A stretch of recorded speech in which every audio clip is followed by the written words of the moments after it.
Here we go with my quick, I hope, summary of the events of the Tunnels and Trolls game that you should be looking at the post for. If you're not, I kind of hope you do when you can. The videos aren't going to, this video isn't really going to be completely sensible without it.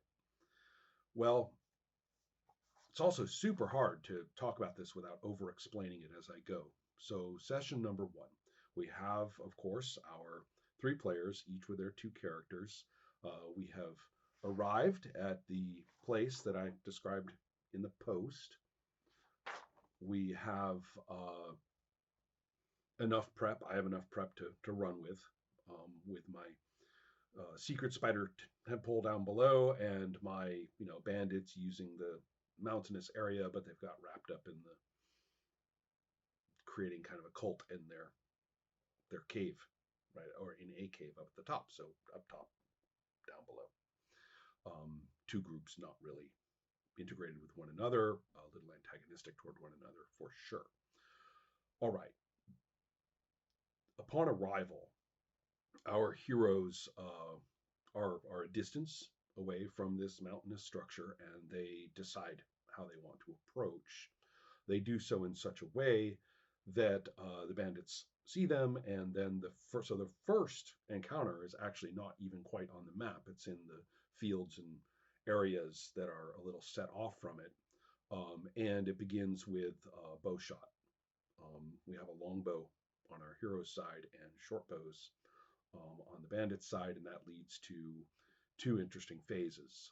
One is when this guy can shoot and the others can't, but are trying to close the distance. And then there is the phase when our guys are charging and the others, the bandits, are letting off, arrow shot as fast as they can before they close. And then there's the skirmish fighting.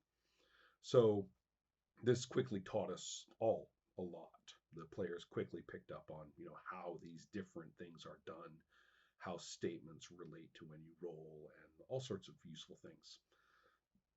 The fight ends fairly successfully for our characters. The tactics worked out pretty well, and the couple of notable things. There was a second fight because those were only a few bandits.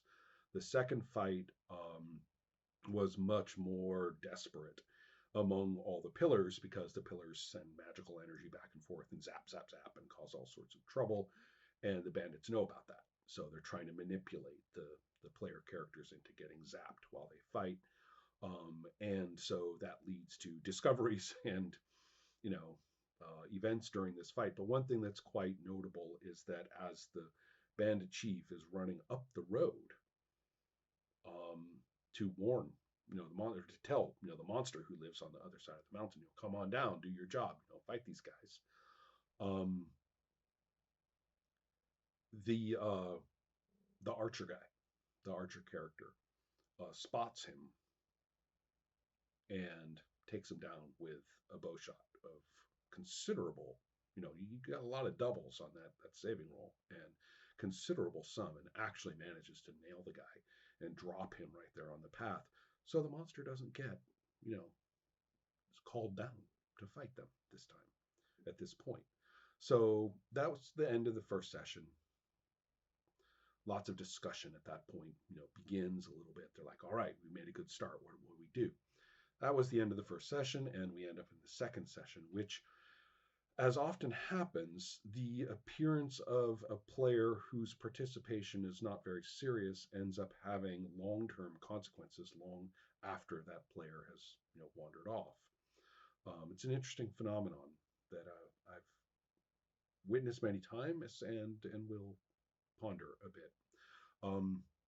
So remember that two of the players are young men. They are teen and early teen and just preteen, and then the other player is their dad, and I'm being the GM.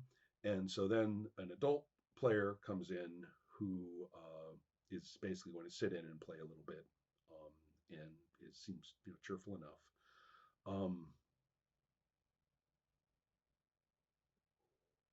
I can't say for sure, but okay. it's pretty evident that he didn't take the game seriously at all. He took two of the little slips of characters, looked at them. One was a wizard, and he promptly named him wizard spelled backwards. One was a warrior. He promptly named him warrior spelled backwards. Played them as a four-legged entity. Didn't have them interact with the other characters at all. I mean, not even once. In fact, I don't think there was ever an exchange of dialogue, fictional or otherwise, with anyone else at the table besides myself. Um, and at that point, in the beginning of the session, as the cat thing, the monster, sticks its nose around the bend to see what's up, and as the spider guys from down below are kind of like, sneakily checking things out from their concealed hole in the ground, um, those two characters who are approaching, and we sort of retconned it that they were members of this group that just happened not to have made it there quite in time for the last session. Um, they are positioned such that they actually have a chance to spot that hole, and the fellows, who are peeking out of it, the others are not positioned in such a way that this is possible. Um, so they had not had any chance. So the new player, upon seeing that, basically has his two characters charge to the hole and jump in. It's concealed by brush and stuff, and it's kind of a makeshift door, and so they basically crash through and are, actually, as I recall, struggling in the trap, or maybe had managed to jump over it. Now, a couple of the other players, one of them is playing a very irrepressible character who had gained a lot of personality already, very impulsive, and basically jumped to go help them.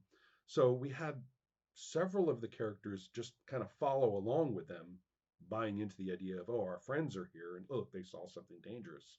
We better go deal with this.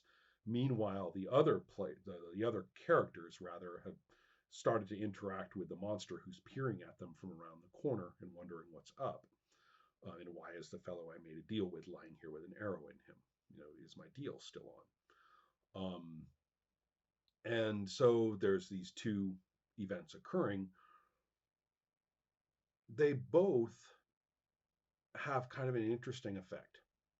One is that the to not do this simultaneously, up there with the monster and dealing with them, noting also that some of the surviving bandits had scrambled up their ladder.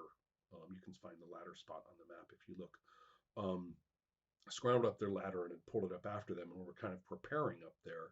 So they're up to no good, right, up there by their cave. The monster who's on the other side of the mountain and looking down the road on the other side is saying, and what's happening? Thank you. Um, there is the beginnings of a fight with the monster. It doesn't go well at first, and this thing turns out to be very formidable, especially against only a few player characters. It has wing beats that, during you just run the ordinary fight, but they also have to make dexterity saving rolls to see if they're blown off their feet by the thing's wings beating. And that turns out to be pretty scary. Um, while all that's happening, down below, the people going down there are getting their asses handed to them. That's actually second level territory, so they get 200 adventure points by the moment they pass that door. Yay! But these guys are prepared, and they are not pushovers. They are people who have spider crab creatures latched onto their heads with their little legs wrapped all over them, and are cultists, for the little worship going on down there, and they're dragging them down this tunnel, which is unlit and terrifying and irregular and all the rest of it. And so being able to fight them, I'm running the combat rules. There's a fight, but they are badly out, disadvantaged, and are basically taking damage as they're being pulled down. The others who have followed them,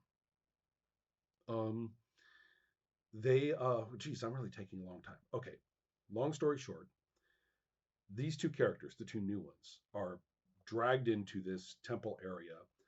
The fairy zips in there too. The other two decide to go back up. They're like, this is really tough. We better go get everybody to come down here. So they go running back up to say, everybody come on over here and fight.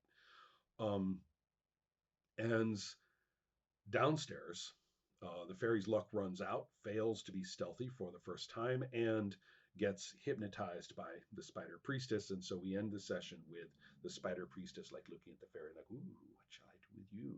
And meanwhile, the spider guys butcher the two characters, just slaughter them. I mean, it was almost no context at that point with two player characters against six of these second level, creatures, just like gory butchery. And so the player in question basically disappeared after that point at the end of the session. And so he basically came in and had these two characters who weren't characters and did something like random and violent and changed up the whole scenario and then walked. And so you're kind of like, God, I'd forgotten people did that. So that was the end of the second session. Third session, more complications. The boys have invited a friend who's interested in this role playing thing, and so he shows up, and it's like night and day. I handed two of my little slips of character papers, and he takes a look at them, goes, "Okay," names them, sits down, chooses a couple of things about them that haven't been done yet, and we have our characters ready to go. Even though he gives them, sort of a joke name, Sven and Sven 2, basically Sven 1 and Sven 2, they quickly become their own distinctive characters. Same convention, we make a joke about how everybody got lost before they got here, but same convention to join the adventure. We caught up now. And now it's this situation of realizing that, as far as they can tell, three of their number have been dragged down or are in danger down there. So there's, I remember whether it was this session or the one before, but a rather nice charisma check against the cat thing had actually set up a new deal. Um, so some of them go down, most of them go down to fight.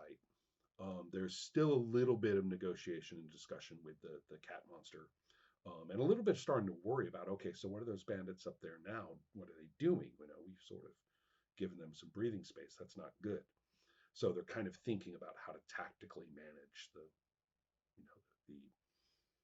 trip upstairs. But meanwhile, the trip downstairs. So this is the third session, is basically the rescue. It includes another stunning bow shot, and not an easy one either, uh, which goes through the spider priestess's forearm and releases the fairy. So that's good, because we'd almost written off the fairy at that point. I mean, they're incredible characters, but if you hit one, they're gone. So that ensues with the fight down there in this whole little temple type area that the spider guys have set up, which include bulging pods of cloned priestesses like the one that they're killing. And then the spider guys, you see, you hit one of them and you do enough damage to them, bring that monster rating down to 10 or something, and then the spider thing jumps off its head, the body collapses and jumps off its head and onto yours. Then you have to like struggle for control of your body. And then, anyway, it became quite an interesting fight because these things were jumping around from head to head. And whoever didn't have one on their head was trying to pry them off. In the meantime, trying to fight. Question was, are you going to fight to hurt your friend who you know is being controlled by this spider thing or not? Or are you just going to try to defend while other people, try to pry the thing off? And they actually played it really well, so that they ended up without having to hurt their friends and managing to get the spider things off their heads and kill them. But it was pretty touch and go. I think there were a couple of instances that were pretty desperate. So a very dramatic fight down there. And the fairy, once released, turns out to be their usual horrific, mischievous, problem solving self.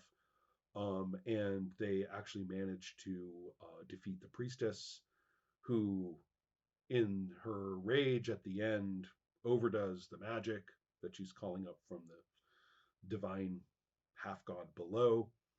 And this thing starts to actually rise up out of that pit. So all sorts of things. Oh, there were also some very interesting notions of fighting around the pit. You also had to do saving rolls to keep from being knocked into it because the spider guys know all about that.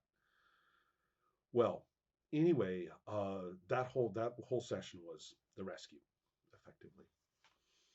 Um, and also realizing that there's some weird shit going on because the radiance from below and this altar and this weird broken ivory item, at the altar and the ravings of the priestess and all those sorts of things are the players are starting to get intrigued. They're like, this is not just bandits. I mean, this place is weird.